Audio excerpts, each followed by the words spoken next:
There are figures that have been announced, that have been in development, that we have looked forward to, that disappeared off of the face of the earth and never to be discussed again. So, here at the Tidarium Hangar, this is Mike, where we talk about vintage and modern Star Wars, Transformers, video games, and other great things. And I'm here today to talk to you about unreleased figures that we wanted that have been abandoned. And we will no longer get those figures. I'm not talking about the Fans Toys Blitzwing that we all still feel is in development. I'm not talking about X-Transbot's Virtuous, which will eventually come out, I believe. I'm talking more about the ones that are on this list. And I did ask the viewers in one of my end of video Chuck Lore Vanities kind of thing that I was doing, and I did get a lot of feedback. And I also asked quite a few people, including the Shattered Cast crew, which they had some great input on it too. So throw some credit out there to where credit's deserved. But let's get started and let's get right into this. So we're going to get started with the Black Mamba version of Galvatron, and it's really interesting because it looks like Toy World actually had a Galvatron that looked exactly like this. And so I don't know if it was Toy World's design and Black Mamba was going to steal it, or I don't really know if it's Black Mamba and Toy World in together. Who knows? But this Galvatron actually looks decent.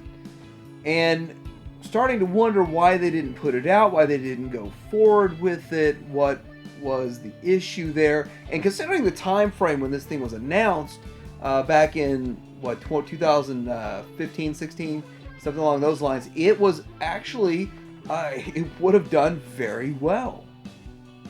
Now, we don't really know about the engineering behind it, and we really don't know a whole lot, but they made it to prototype level, and yet it never got produced. So we're starting to wonder, why did this thing not get produced, and what's the whole point of it? Did they get discouraged because X-Transbots has one coming? Well, X-Transbots actually had a Galvatron in the works too. They called it, I believe they called it Abaddon, and that one was, actually a decent looking version of Galvatron. Now, we've seen Fans Toys version, and we got to say, you know, there's a few tweaks you'd have to make to this to probably compete with Fans Toys. But we're going to get into all that stuff later. The second part of this is going to discuss why we'll never see some of these. But I don't think it's a horrible looking version, especially when you have no Galvatron out there. And whoever's first to the market, DX9, seems to do very well for a while. The funny thing about the Galvatron Wars is, as important of a character as he is, we only got 2 serious masterpiece options. A third from Open and Play, which was a KO oversize of the Titan Returns without the head gimmick. And we didn't have any other options. But yeah, we'll have Springer with 6 options. We'll have a lot of other these characters that have a multitude of options. And getting into that, we kind of saw the end of the Inferno Wars before it really took off too far. So Make Toys and MMC had Infernos out that both looked okay, and then X-Transbots was planning their Dante before Takara came out. And when Takara came out, I guess they just quit. And you can't really say an Inferno War without having the exact same Grapple War. And so with that, Takara showed their dominance. When they came out, they pretty much eliminated the competition. And I picked up one of the MMC's versions of the Grapple simply so I could have one that was a different mold than Takara's, because I think that makes it look cool. But X-Transbots had theirs, and X-Transbots does not look bad. And so why did they stop dead in their tracks? Well, maybe they felt like they wouldn't sell well. I don't know. But we're going to get into that in the second half again. With X-Transbots, the Inferno was called Dante, and you know, he looks pretty decent to me. And then with that, their Da Vinci. But I think they all look okay, and I don't see if there's any issue with them. And if they were quicker to the market, they would have sold well, I believe. But let's get into the next one. So our most favoritist, most beloved masterpiece company that's ever existed, Overkill, of course, but Fans Toys is a great company, and they had a blaster and a Soundwave plan. Now, if you think back to 2014 when they were working on these, maybe it was even 2013 when they started working on these, and you have to understand that they were wanting to come out with these figures back then, and then Takara came out with theirs. And so it would have been nice because we didn't have these options back then, and they would have sold extremely well had they come out and hit the market.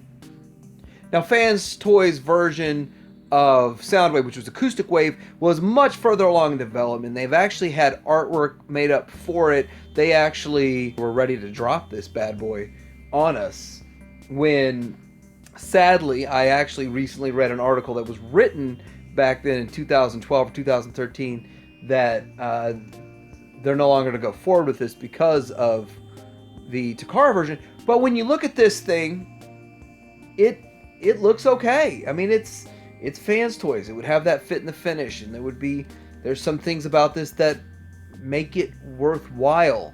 And if you consider the time that it was getting developed, it looks pretty cool. The question to me is, based on this art that they worked up, did they have their own set of tapes already planned out? Like, did they already have them developed? Did they already exist? That would have been cool.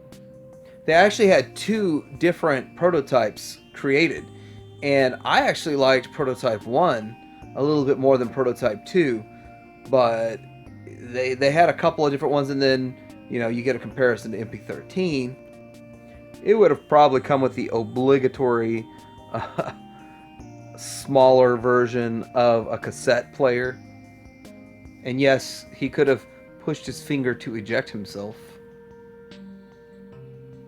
Now, there's far less information about their blaster, and seeing as how it was in development, and now it is, well, I think they got a prototype at least, maybe. But it would have been nice to see it get some life if they would have given it a shot. Now, I don't have anything wrong with KFC's transistor at all. I think it looks good and it works. But what could have Fans Toys done? Maybe a little different, maybe a little sleeker. Who doesn't like the occasional Omega Supreme War? Wait, we're getting Chapter 4 coming soon from Hasbro, so it's considered official. But we could have had really a Chapter 1 back in the day. Yes, Gigapower planned themselves to make an Omega Supreme, and all we got was a line drawing of it. But I gotta tell you that I bet you they were further along in this design than we think. And seeing as how they are a bit stylized, they're not 100% G1, it would have given a slightly different option that may have sold really well. And it would have almost certainly been bigger than the rest of them. Now, I don't know if that would be a plus to be bigger. I don't know if 2 inches bigger or just a half an inch bigger, but we all know it would have been bigger. Interesting line drawing, interesting ideas, and if you're in on the Giga Dinobots, maybe this is something you really would have liked to have had. Next on my list, Gargatron, GODO2 Galaxy Demolisher from Gangs of Devil. The Galaxy Demolisher is a third-party version of a Unicron, which actually is the same size as the Hasbro Unicron, but it does a whole lot of things different. First of all, it has all the components integrated to make it into a complete round sphere. So it'd be instead of being like a semicircle with extra parts that kind of flop around, it's an actual planet. And aside from it just being a planet, it's a planet-eating planet that kind of shows, you can make it look like it's eating a planet while it's in planet mode. I really think that if you got this one, this Unicron version, you would have it displayed in planet mode more than robot mode. I'm not impressed with the remote robot mode. Well, until you see the lighting effects it does. That's pretty impressive. I'm a fan of lighting effects and voice clips and voice chips and all of that fun stuff, but maybe you're not. Anyway, here's some pics of it next to things that you've probably seen around town, and yeah, I still think the robot mode looks better for Hasbro, and I understand the liberties that they took and the reasons that they took it, and I would still like to see a redesigned Unicron, or I'd still be happy with a 4-foot tall version of this thing just blown up, and I would love to see this thing blown up and become a parts former. That's just my personal belief. Blow this thing up, make it a bigger parts former, and make it look better. It could be done. Anyway, that's just my dream and wish list. But here's a couple of other great pictures. And yeah, what could have been. It has its own moon. That's not a moon. It's a space station. Wait, that's the wrong franchise. Okay, so the next thing I want to talk about is this MMC Scientist line that I don't think it ever saw the light of day. I heard about it. I never saw any orders for it, pre-orders, and I can't find anything anywhere showing they've been released. Now, if they did get released and it just was super rare and you just can't find it anywhere, let me know. But the first one is their Perceptor. And the reason it's a big deal is because, well, there's not very many Perceptor options out there. And in most people's mind, there's only one, which is Fansoys. But there was also another one, but it was like X Planet or something that made one. But in the end, this is the other sort of close to G1 representation. And I don't know enough about this. I think it might have been a Chug scale, but not Masterpiece scale. But if MMC was making this even in the Chug scale, we know they made an Azalea and then they made in Chug, then they made the Azalea in a Masterpiece. Well, sort of. But if you want to get a Masterpiece version like this, maybe it would have been an option. But anyway, they called this one Doctrinus Scope, and it was part of the Mastermind Creations. I think this is before they went Super Ocular Max designs. Next one that they had was their version of Brainstorm, and they call it the Psychist Typist. Now, this is one of the ones, it's still hard to tell. I'm trying to look at the hands, I'm looking at the engineering, and I'm looking at the way it's set up, making me think it's Chug. Now, I know Toy World made what I would consider a Chug-sized version of Brainstorm, and I don't think this is true Masterpiece, but I think it's worth mentioning, and it's there, and it'd be pretty cool. And then the last one was Cyclops. Now, there was a version of this that got released, but it wasn't actually, it was called like Dark Cyclops or something like that. And the thing is, that one made the light of day, but it was a boat. It looked like a destroyer kind of ship or a submarine or something like that.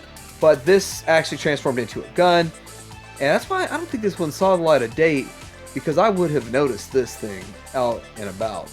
But then again, if I'm wrong, put it in the comments and let me know. Let me know where I can find some more of this stuff. But looking at the hands to where there's no articulation, it appears to have no articulation. Makes me think, of course, again, on the Chug scale, on the Chug side of things. And seeing as how this was talked about in 2012, 2013, that also tells me that it's probably Chug scale, because that's the infantile stage of third-party Masterpiece. So now that we've talked about some of these, I actually do want to talk about a few honorable mentions. There was a suggestion that Bold Forms made a Megatron. Bold Forms did make a Megatron. It actually did see light of day. It is actually excruciatingly rare because there are only 1 or 2 or 3 for sale in the whole world, it seems like. Maybe I'm over-exaggerating that. And it was a triple changer. It turned into a tank, and it turned into a gun, and it turned into Megatron. And the Megatron looks like Megatron. He's just not great for, what, a 5-year-old, 6-year-old figure. And so this escaped my radar and it escaped a lot of people's radars, but it's a thing, and so it was an interesting suggestion that was thrown out. Also, there was a third-party Skylink discussion or debate, or whether or not there was an actual third-party G1 Skylinks, aside from the MMCs. And the MMC, I think, fits the bill exactly what we need. I mean, in my opinion, there doesn't need to be a Skylinks war. But if there was a Skylinks war, prices would come down and you could get a Skylinks cheaper. So I'm not against it at all. But yeah, there was probably a couple of designs for Skylinks that never saw light of day. Now, moving on to what I think is more interesting discussion about all this is, why did these not see the light of day? And the reason I think they didn't see the light of day comes down to a lot of factors, but one major factor. The major factor is Takara. And I did a 4-part series in why Takara versus third party. And I have to tell you that I think today we're living in an era where the tides have changed. Back then, with the old school engineering, Takara won. Even if you look at earlier Takara releases, Takara is even saying we need new engineering. But back then they were winning. And so some of these companies that have these old molds, such as Fans Toys with their Soundwave, that won't hold up today. Fans Toys actually still released their Hot Rod, which was a 3-year-old mold. Now, their Soundwave is a 7-year-old mold, so they would probably redesign that thing if they put it out. But there's rumor that Takara is going to put out a blaster and a new Soundwave. So that's another reason they might not ever see the light of day from Fans Toys. And Fans Toys moved on to all kinds of different projects. But hey, why didn't they see the light of day? Another reason we look at that, the articulation of Hot Rod was lacking. And I gotta say, they didn't keep up with the modern engineering, and Takara put them to shame. Takara's older figure, which they actually were designed around the same time, but Takara was going in a hyper articulation mode, which they still didn't achieve with their Hot Rod, and their Hot Rod lacked that look. But Hoodlum doesn't have it. He is missing modern engineering, which you get back into some of those other ones need to get redesigned. They can't put those out, and I think that Fans Toys knows this. But looking at a couple of these other ones, it really would make sense that X-Transbots would have continued putting out their figures, seeing as how they're Elagos and a Scourge, and they looked good. And by the way, Scourge is the only Scourge available, and Cyclonus is one of 2, which is a solid offering, which is, you know, Fans Toys is beating it because it had a couple extra years, but they stopped, and they didn't put their Galvatron out. Now, there's no official Takara one fighting them. There's 2 other Masterpiece options, but I feel like, well, my belief is they didn't feel like they could have won in the market once Fans Toys dropped theirs. And of course, the Toy World / Black Mamba version was anybody else's guess. Now, it's pretty easy to assume that the Inferno from X-Transbots didn't come out simply because the official did, and you've got to wonder, when these companies get far enough into their design, how much money did they spend trying to design this thing? Could they recoup it even if they did a small production run? A big production run and sold half. Could they recoup that cost? So let me know what you think. Let me know if there's any other figures that you were looking forward to that got canceled, that were never released. I'd really like to know that. And what do you think of this list? Like, subscribe. Tiberium Hanger out.